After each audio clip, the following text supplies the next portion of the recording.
Kanina? Kakapasok lang. Okay. Kakapasok.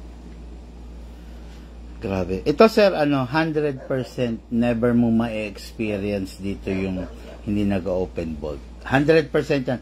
Pag hindi to nag-open bolt, ibato mo sa akin. Hindi, 100% yan sir. Hindi sasakit ang ulo mo rito.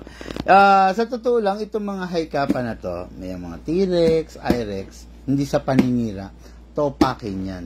Kung mapapansin mo sa vlog ko, bihirang-bihira ko i-benta yan, i-feature yan, kasi disappoint talaga dyan sa unit na yan. Hindi sa naninira akong brand ha. Although kinikater ko rin yan, kaya lang, para sa mga isang, tulad nyo sir, na isang newbie, pag newbie kasi sir, lahat ng function, as much as possible, gusto mo working di ba? Okay, dito hindi mo ma-experience yan, sir. Saan ka? Big man. Miles. Okay, start tayo. Okay, good day mga ka-airsoft, no? Good day mga ka-big man. Ayan, dito tayo ngayon, no? With our ka-airsoft, no? The real big man from Bustos, Bulacan, no? Si Sir Danny. Tama, sir? Okay, si Sir Danny. Okay guys, no, nanliit lang ako kasi tignan nyo. Tignan nyo. Ayan, si Sir Danny. Dali, medyo. Tignan nyo si Sir Danny, ang laki-laki. Ako nanliit. Hello Sir Danny. Hello po. Okay. Okay guys, no, yung kanina, ilalabas ko yung vlog, no, regarding dun sa guide ng, ginawa ko dun sa pistol niya, no, sa T-Rex high-capa niya. Pag antayin nyo na lang yan. Okay, ngayon, kumuha siya sa atin ng unit. Ang unit niya is the Everyman's Dream, the Shadow 2. Okay, what good and special about this? Hindi pa alam ni sir, yun ang i-discuss natin. Kung makikita nyo, look at those sexy blue grip, no? Isa yan sa binabayaran niya, isa yan sa pang-bragging rights niya. Okay, sir, what good and special about this unit? Diba yung I-Rex mo, or 12 kg lang? Itong unit na to, pwede siya sa 12, pwede siya sa 14, pwede siya sa CO2. Ngayon, tatanungin nyo ako, sabi ko nga, in terms of firepower, 12 kg, malakas to. Yung I-Rex mo. Kasi laki niyan Then caliber 45 yan Ngayon, pag ito, ginamitan mo ng 14 kg, tatapatan niya yan. At pag ginamitan mo CO2, yun na yung pinakamalakas niya. Yung iba nga ginagamit pang fishing. Ayan. Ngayon, sir, ganito. Bagay na hindi mo pwedeng gamitin dito yung 14 at saka yung CO2. Warak to. Yung I-Rex mo. Pero dito pwede mong gamitin. Premium unit po to. Bukod tangi, 12 kg, 14 kg at saka CO2 kakayanin. Okay, sir. Start ko na. Release the magazine. Ganun pa rin. Then, silicone oil. Bali, si sir nanggaling sa ibang shop pero hindi siya nirekomenda ng silicone oil, no? Mali yun kasi, syempre, yung unit, wear and tear, nagkakaskasan, kailangan merong lubrication, no? Okay, press natin ng valve, then spray po tayo. Okay. You need to press the valve, sir, para mag-open siya, para yung oil papasok. Okay, then after that, dito. Yung I-Rex ni sir, bali may leak pagdating dito, no? Kasi due to exposure sa chemical na dala ng green gas, yun, lumuwang-luwang na yung nawala na sa tamang posisyon yung o-ring dahil nga walang silicone oil. Okay? After that, set aside. Sa unit tayo, kasa i-lock manually, then sprayan natin tong piston. Ayan, yung nasa ibabaw, yun, yung nozzle, sir. That's all. Ganun lang naman sir. Ngayon, ang tanong, big man, tuwing kailan i-sprayan? Hanggat nakikita mong basa pa, huwag nyo munang i-sprayan. Sprayan nyo lang po pag napansin nyo tuyo na siya. Okay? Ngayon, sa paggagas, mga airsoft, no? Tulad na sabi ko, 12 kg, 14 kg, CO2, pwede itong unit na to. Okay? Sa paggagas, always upside down. Huwag nakapaling kanan or kaliwa. Huwag nyo susundin tong angle nito, no? Kailangan diretso pa rin. Okay? 1, 2, 3, 4, 5, 6, and 7. 7 seconds is enough para sa isang full rounds. Oh, by the way, sir, FPS nitong unit mo na to, approximately 380. While si CZ Shadow, 360. Okay? Using 12 kg. Pag ginamitan mo siya 14 kg, papalo na siya ng 400.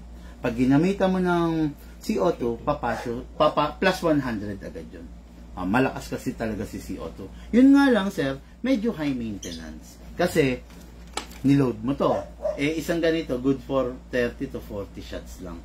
Magkano rin isang ganito? Yung Orig, 90, yung fake, 60. Kaya, ganun. Pero, it will serve the purpose naman. Halimbawa, yun nga, tulad ng sabi ko, mag-fishing ka, gumamit ka nun, effective ka. Diba? Ganun, sir. Kumbaga, guys, always remember, walang hobby na matipid. Lahat ng hobby, magastos. Okay? Bala. May reloader ka naman na, no, sir? Ayun. Sa reloader, baba lang natin to. All the way, ingatang mabitawan kasi nababasag to. Slide all the way. Put your right thumb here para kung mabitawan, may sasalo. All the way, then dito isa-shoot yung bala sa part na maluwang na to. Okay? Sorry. Okay, then lagay natin. Pump lang natin. Then, pag ganyan yung orientation ng bala, pangit yan. Hindi maganda. Maganda, kalugin nyo para maging alternate. See? Yan. Yan, ganyan dapat. Diba? Okay, then, hindi ko na ganun pupunuin. Maximum rounds, 27. Pero ang allowed lang between 20 to 23, sir, para yung spring hindi ganang masira. Pasok. Basta ready to fire. Sige, sir. Firing ka na.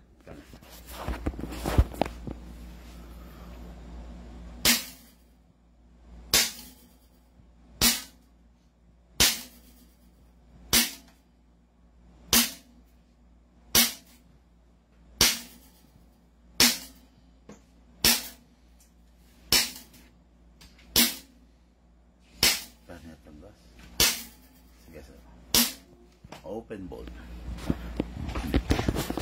Si mga high cap na, sir, pag paubos na yung gas pag ganun na yung putok niya, hindi na mag-open slide yun.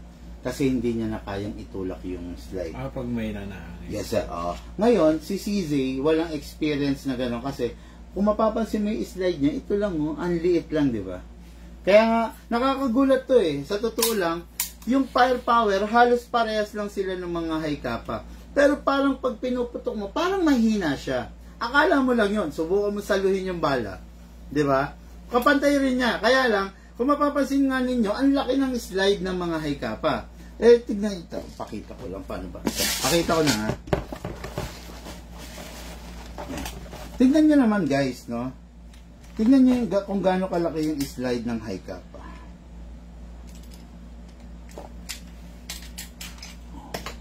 Ayan. Ganyang kalaki yung slide niyan. Di ba? Ayan.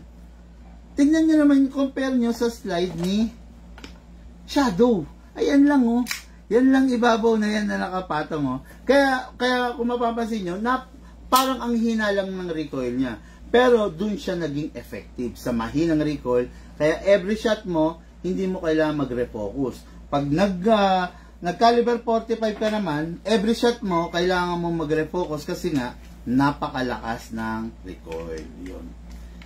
Yun lang ang paliwanag doon, mga airsoft. Ayun. At ngayon, nasaksihan nyo naman yung demo test fire ng CZ Shadow 2. Okay?